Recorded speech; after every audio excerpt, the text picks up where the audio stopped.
नमस्कार, हरियाणा न्यूज देख रहे हैं आप और मैं हूं आपके साथ हितेंद्र। देश भर में गणतंत्र दिवस की धूम है।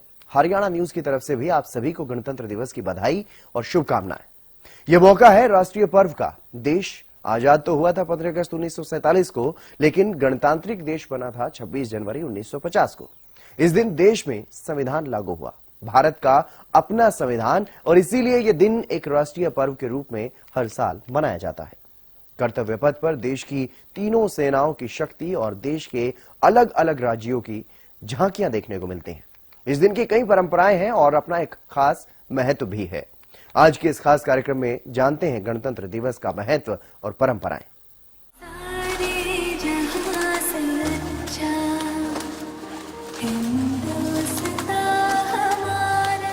गणतंत्र दिवस की परंपराओं के बारे में भी आपको बताएंगे, लेकिन उससे पहले इस दिन के महत्व के बारे में आपको बता देते हैं। गणतंत्र दिवस क्यों मनाया जाता है और इस शब्द का सही मायनों में अर्थ क्या है, ये जानिए।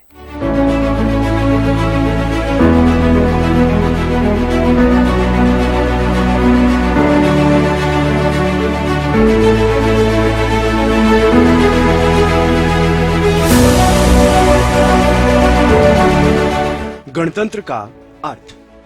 गणतंत्र का सरल भाषा में अर्थ है जनता के लिए जनता द्वारा शासन, यानी ऐसा राष्ट्र जिसकी सत्ता जनसाधारण में समाहित हो। एक ऐसा देश होता है जहां के शासन तंत्र में सैद्धांतिक रूप से देश के सर्वोच्च पद पर आम जनता में से कोई भी व्यक्ति पदासीन हो सकता है। इस तरह के शासन तंत्र को गणतंत्र कहा जाता है। भारत एक लोकतांत्रिक गणतंत्र है। ऐसे में राष्ट्रपति देश के संवैधानिक प्रमुख हैं और प्रधानमंत्री राजनीतिक। भारत आजाद हो गया था 15 अगस्त 1947 को, लेकिन संविधान 26 जनवरी 1950 को लागू किया गया था। इसलिए 15 अगस्त को प्रधानमंत्री और 26 जनवरी को राष्ट्रपति ध्वज फहराते हैं। गणतंत्र दिवस का इतिहास। गणतंत्र दिवस उस ऐतिहासिक क्षण की याद दिलाता है जब भारत आधिकारिक तौर पर एक गणतंत्र बन गया था। 1950 में इसी दिन भारतीय संविधान, जिसे 26 जनवरी 1950 को संविधान सभा द्वारा अपनाया गया था, लागू हुआ। संविधान सभा का पहला सत्र 9 दिसंबर 1946 को आयोजित किया गया था, जबकि अंतिम सत्र 26 नवंबर 1949 को हुआ। संविधान की मसौदा समिति के अध्यक्ष डॉक्टर भीमराव अंबेडकर थे। 26 जनवरी को देश संविधान के लागू होने की याद में राष्ट्रीय अवकाश मनाता है। इस दिन भारतीय राष्ट्रीय कांग्रेस ने ब्रिटिश शासन से पूर्ण स्वराज्य की घोषणा की थी। इस प्रस्ताव ने औपनिवेशिक शासन के खिलाफ बड़े पैमाने पर देशव्यापी राजनीतिक आंदोलन की शुरुआत को भी चिन्हित किया। 26 जनवरी का दिन एक संप्रभु राष्ट्र की भावना और आत्मा का जश्न मनाता है। गणतंत्र दिवस का महत्व। भारत में गणतंत्र दिवस का अत्यधिक महत्व है, क्योंकि यह भारत के संविधान को अपनाने का प्रतीक है। प्रतिवर्ष 26 जनवरी को मनाया जाने वाला गणतंत्र दिवस 1950 की उस तारीख का सम्मान करता है जब संविधान लागू हुआ था, जिसने भारत सरकार अधिनियम 1935 को भारत के शासी दस्तावेज के रूप में प्रतिस्थापित किया था। यह दिन संविधान में अंतर्निहित लोकतांत्रिक सिद्धांतों को रेखांकित करता है और भारत की आजादी के लिए संघर्ष करने वाले स्वतंत्रता सेनानियों के बलिदान की याद दिलाता है। गणतंत्र दिवस न केवल देशभक्ति का अवसर है, बल्कि भारतीय संविधान में निहित आदर्शों और सिद्धांतों की याद भी दिलाता है। यह देश द्वारा की गई प्रगति को प्रतिबिंबित करने और लोकतंत्र, न्याय, स्वतंत्रता और समानता के मूल्यों को बनाए रखने की प्रतिबद्धता को नवीनीकृत करने का दिन है। विश्व का सबसे बड़ा लोकतंत्र। विश्व का सबसे बड़ा लिखित संविधान बनाने के लिए संविधान सभा का गठन हुआ था। इसमें कुल 22 समितियां थी।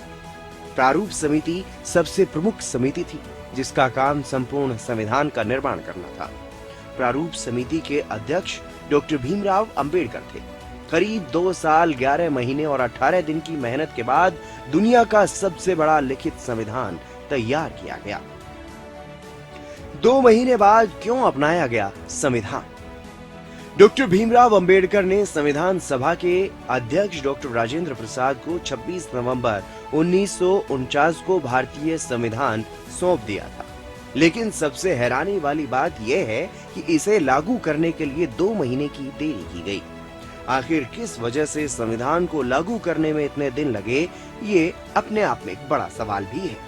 लेकिन इसका तर्क ये दिया जाता है कि 26 जनवरी को पूर्ण स्वराज के ऐलान के महत्व को कायम रखने के लिए संविधान को 2 महीने बाद लागू किया गया।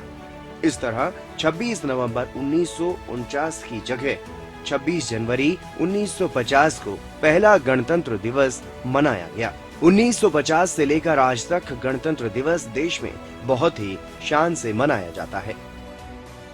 गणतंत्र दिवस समारोह, जिसे नई दिल्ली में एक भव्य सैन्य परेड के साथ मनाया गया। 1950 में राष्ट्रीय राजधानी में पुराने किला के सामने इरविन एम्फी थिएटर में गणतंत्र दिवस की शुरुआत हुई, जो अब एक परंपरा बन चुकी है और तब से अब तक गणतंत्र दिवस और भी ज्यादा हर्षोल्लास के साथ हर साल मनाया जाता है।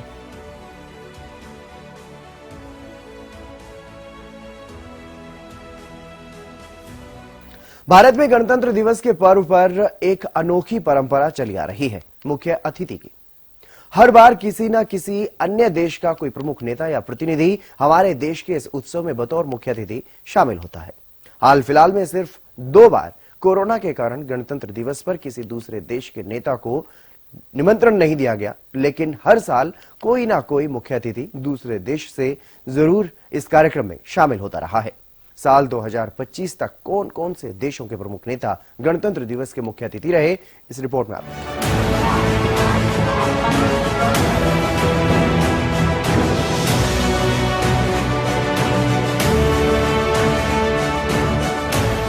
देश भर में गणतंत्र दिवस को लेकर खासा उत्साह देखने को मिलता है।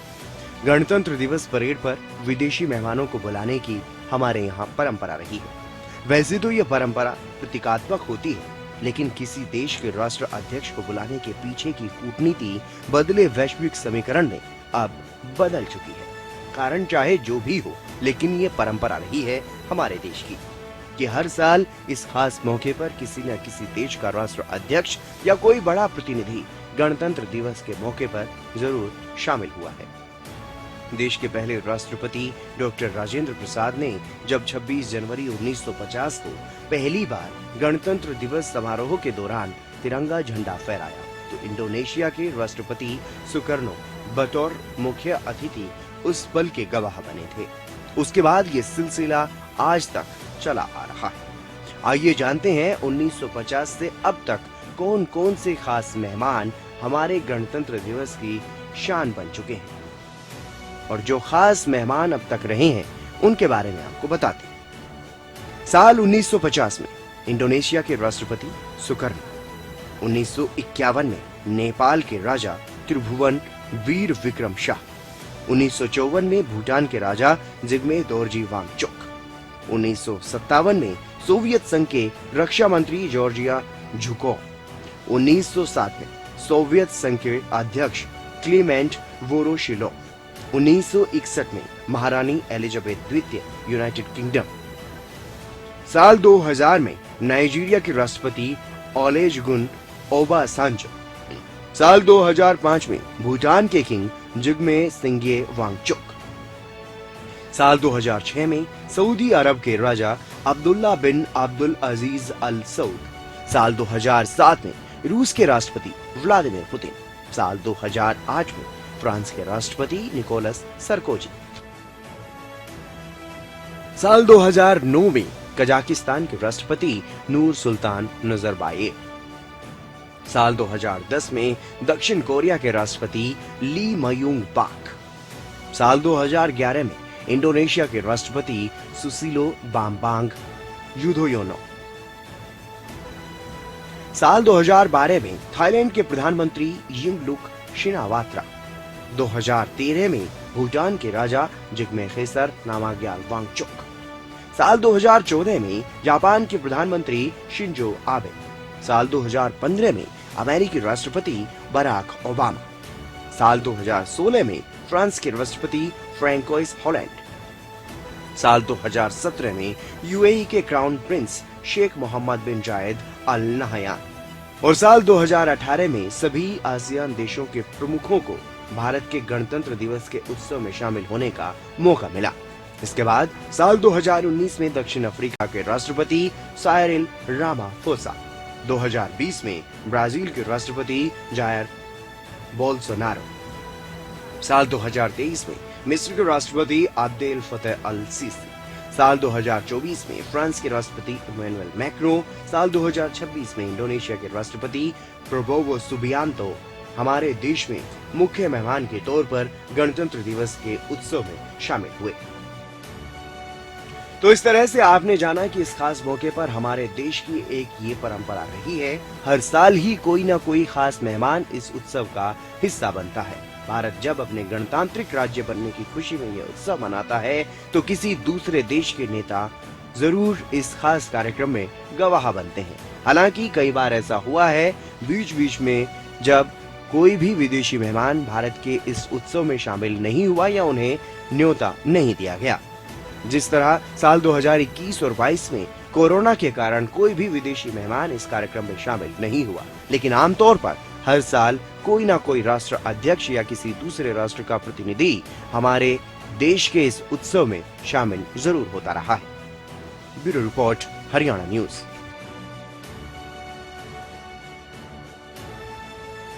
छब्बीस जनवरी 1950 भारत के इतिहास का एक स्वर्णिम दिन, भारत का पहला गणतंत्र दिवस।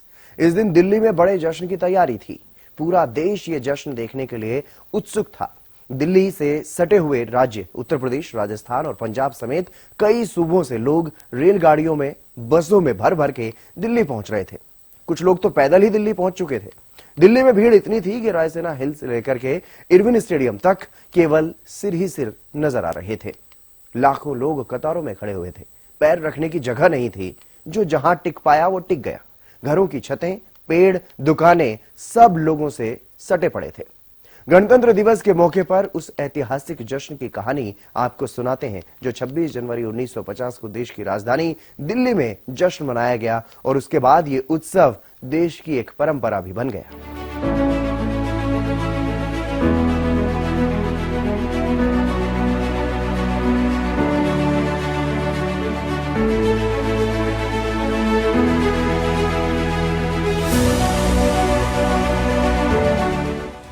जब सच हुआ आजाद भारत का सपना।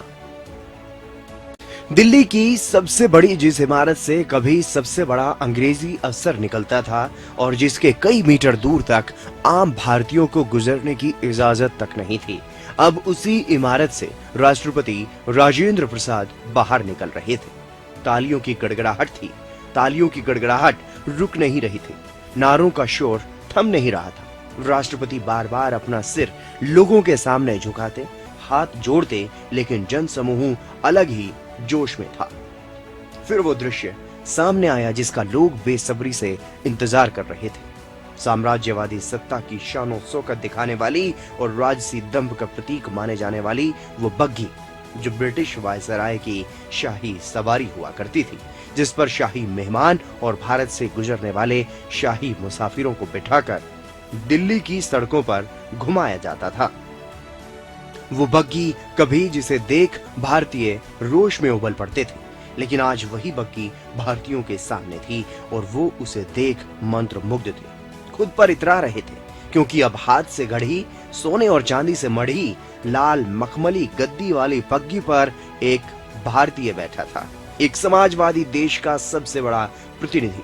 एक ऐसा सपना सच हो रहा था जिसे सैकड़ों सालों से हर भारतीय देखता आ रहा था।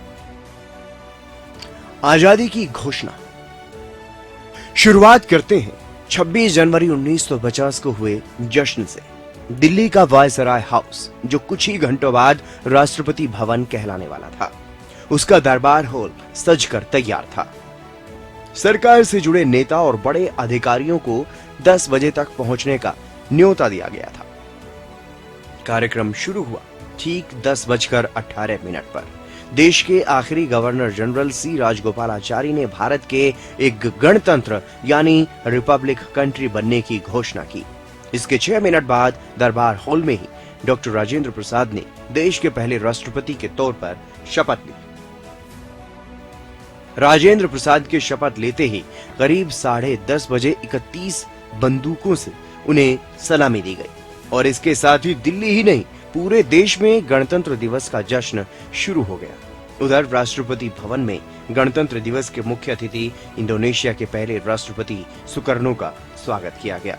फिर दोपहर 2:30 बजे भारत के पहले राष्ट्रपति राजेंद्र प्रसाद राष्ट्रपति भवन से बाहर निकले। लाखों की भीड़ उनका स्वागत कर रही थी। राष्ट्रपति मुस्कुराते हुए सिर झुकाकर और हाथ जोड़कर बार बार लोगों का अभिवादन कर रहे थे, लेकिन लोगों की तालियां तब भी नहीं रुक रही थी। तभी राष्ट्रपति भवन के मुख्य गेट के बाईं ओर से एक बग्गी आती दिखाई दी। ये थी ब्रिटिश वायसराय की सोने और चांदी से मढ़ी मखमली गद्दी वाली और 6 ऑस्ट्रेलियाई घोड़ों से खिंचने वाली शाही बग्गी। बग्गी को देखते ही भीड़ में और उत्साह आ गया। नारों का शोर और तेज हो गया। इरविन स्टेडियम में हुई थी पहली परेड। भारत के पहले राष्ट्रपति बग्गी में बैठे और उनका कारवां इरविन स्टेडियम की ओर रवाना हो गया। बता दें कि इरविन स्टेडियम को अब मेजर ध्यानचंद स्टेडियम के नाम से जाना जाता है। 1950 से लेकर 1954 तक गणतंत्र दिवस परेड राजपथ पर नहीं हुई थी। ये कभी इरविन स्टेडियम, कभी किंग्सवे कैंप तो कभी रामलीला मैदान में आयोजित होती थी। राष्ट्रपति का कारवां कनॉट पैलेस और उसके करीबी इलाकों से गुजरते हुए करीब 3:45 बजे इरविन स्टेडियम पहुंचा। 15,000 लोगों के सामने आधुनिक गणतंत्र के पहले राष्ट्रपति ने तिरंगा फहराकर परेड की सलामी ली। उस दिन हुई परेड में सशस्त्र सेना के तीनों बलों ने भाग लिया। इसमें नौसेना, infantry, cavalry regiment, services regiment के अलावा सेना के 7 बैंड भी शामिल हुए। हालांकि तब मोटरसाइकिल पर स्टंट की परंपरा नहीं थी और ना ही वो झांकियां होती थी, जिनके जरिए देश के अलग अलग राज्य अपनी विरासत और संस्कृति को प्रदर्शित करते। बीटिंग रिट्रीट, लोक नृत्य और आतिशबाजी भी बाद में ही गणतंत्र दिवस के जश्न का हिस्सा बने। बात गणतंत्र दिवस की परंपराओं की हो रही है तो अब बात एक और रोचक किस्से की करते हैं। शाही बग्घी। जी हां, वही शाही बग्घी भारत के गणतंत्र दिवस पर जो एक खास आकर्षण का केंद्र रहती है। आमतौर पर लगभग हर बार भारतीय राष्ट्रपति इसी स्वर्ण जड़ित बग्घी पर सवार होकर के गणतंत्र दिवस के उत्सव में शामिल होते हैं। आज जो बग्घी भारत की शान है, वायसराय की वही शाही बग्घी बंटवारे के दौरान पाकिस्तान जाते जाते बड़ी मुश्किल से बची, क्योंकि उस वक्त सिर्फ जमीन का बंटवारा नहीं हुआ था, घोड़े, गाड़ी और पैसों के बंटवारे को लेकर के भी खूब तू-तू मैं देखने को मिली थी। और इसी बंटवारे के बीच शाही बग्घी का फैसला भी हुआ, जिसकी कहानी अपने आप में काफी दिलचस्प है, वो आप जानिए। जून 1947 की बात है। अंग्रेजों से भारत को मुक्ति मिलने की तारीख आ चुकी थी। ऐसे में भारत और पाकिस्तान के बीच जल्द से जल्द बंटवारा कराने की जिम्मेदारी आखिरी वायसराय लॉर्ड माउंटबेटन को दी गई। 15 अगस्त की तारीख में महज 73 दिन ही बचे थे। इतने कम समय में दोनों मुल्कों के बीच सरकारी संपत्ति और पैसे का बंटवारा होना था। ये बिल्कुल भी आसान काम नहीं था। माउंटबेटन ने दिल्ली के हर ऑफिस में एक कैलेंडर टंगवाया जो बताता था कि 15 अगस्त आने में अब कितने दिन बाकी रह गए हैं। भारत पाकिस्तान में कैसे बटे सैनिक। भारत की तरफ से इस काम में गृह मंत्री सरदार पटेल और पाकिस्तान की तरफ से चौधरी मोहम्मद अली को लगाया गया। इन दोनों को ही सामान के बंटवारे से लेकर संबंध विच्छेद की शर्तें तैयार करनी थी। ऐसी शर्तें जिन पर दोनों ही राजी हों। सैकड़ों अधिकारी रोजाना लंबी चौड़ी सूचियां तैयार करके इन्हें भेजते और फिर ये अपनी सिफारिश माउंटबेटन को भेजते। सरकारी कार्यालयों में रखे सामान से लेकर लगभग हर चीज के बंटवारे पर बात बन चुकी थी। भारतीय सेना के बंटवारे पर भी बात बन गई थी। 25 लाख सैनिकों में से 2/3 भारत के साथ और 1/3 पाकिस्तान जाएंगे, ये तय हुआ था। सैनिकों को अपना मुल्क चुनने का भी विकल्प दिया गया था। पैसे को लेकर मचा खूब बवाल, लेकिन कुछ चीजें ऐसी थी जिन पर बात नहीं बन पा रही थी। जब कहीं बंटवारा होता है, अगर आमतौर पर घर में भी बंटवारा होता है, तब भी सबसे ज्यादा तू-तू मैं पैसे को लेकर के ही होती है। यहां भी यही हुआ। नगद पैसा कैसे बटेगा, रिजर्व बैंक में जो सोने की ईंटें रखी हुई थी उनका बंटवारा कैसे होगा, और अरबों डॉलर का जो कर्जा उस वक्त भारत पर था वो कौन चुकाएगा, जो ब्रिटिश शासन में देश पर चढ़ा था। डोमिनिक लापियर और लैरी कॉलिंस अपनी किताब फ्रीडम एट मिडनाइट में ये लिखते हैं कि यह समस्या इतनी उलझ चुकी थी कि सरदार पटेल और मोहम्मद अली किसी समझौते पर नहीं पहुंच पा रहे थे। आखिर में इन दोनों को सरदार पटेल के घर में एक कमरे में बंद कर दिया गया। उनसे यह कहा गया कि जब तक वो दोनों किसी समझौते पर नहीं पहुंच जाएंगे तब तक उन्हें कमरे में ही रहना होगा। कई दिनों तक दोनों नेता कमरे में रहे, सौदेबाजी चली। फिर ये तय हुआ कि बैंकों में मौजूद नकद रकम और अंग्रेजों से मिलने वाले पौंड पावने का 17.5% पाकिस्तान को मिलेगा और भारत पर चढ़े कुल कर्ज का 17.5% हिस्सा पाकिस्तान ही चुकाएगा। इसके अलावा ब्रिटिश वायसराय से जुड़ी शाही चीजों को बांटने में भी काफी माथापच्ची की गई। कई दिनों की बातचीत के बाद वायसराय की स्पेशल सुनहरी सफेद रेलगाड़ी भारत को मिली। भारतीय सेना के कमांडर इन चीफ और पाकिस्तान के गवर्नर की सभी निजी गाड़ियां पाकिस्तान के हिस्से में गई। वायसराय के अस्तबल में मची खींचतान। इस दौरान एक बेहद चर्चित विभाजन वायसराय के अस्तबल में हुआ। वायसराय की सोने और चांदी से मढ़ी बग्गी आखिर किसे मिली, ये तय नहीं हो पा रहा था। काफी समय तक इस पर सोच विचार किया गया, कोई हल नहीं निकला। दोनों ही मुल्क इसे छोड़ने को राजी नहीं थे। दोनों ही आजादी के बाद अपने अपने राष्ट्रपति की शाही सवारी बनाने को उत्सुक थे। जब कोई भी हल नहीं निकला तो माउंटबेटन के निजी सैन्य अधिकारी लेफ्टिनेंट पीटर होज ने एक सुझाव दिया। बोले कि अब ये फैसला भाग्य के भरोसे छोड़ दो, एक सिक्का उछालो और तय कर लो कि शाही बग्गी कौन ले जाएगा। पाकिस्तान की तरफ से कमांडर मेजर याकूब खान और भारत की तरफ से कमांडर मेजर गोविंद सिंह को बुलाया गया। चांदी का सिक्का हवा में उछला। गोविंद सिंह बोले, सन लिखी साइड मेरी। सिक्का जब खनकता हुआ अस्तबल के फर्श पर गिरा तो उसके ऊपर मोटा मोटा सन लिखा चमक रहा था। गोविंद सिंह खुशी से उछल पड़े, क्योंकि अब किस्मत ये फैसला कर चुकी थी कि साम्राज्यवादी शासकों की शाही गाड़ी में नए समाजवादी भारत के राष्ट्रपति बैठेंगे और पूरी दिल्ली की सैर किया करेंगे। तो आपने जाना गणतंत्र दिवस से जुड़े कई रोचक किस्सों के बारे में, कई परंपराओं के बारे में और गणतंत्र दिवस के महत्व के बारे में भी। फिलहाल हमारे खास कार्यक्रम में बस इतना ही। आप देखते रहिए हरियाणा न्यूज। जय हिंद।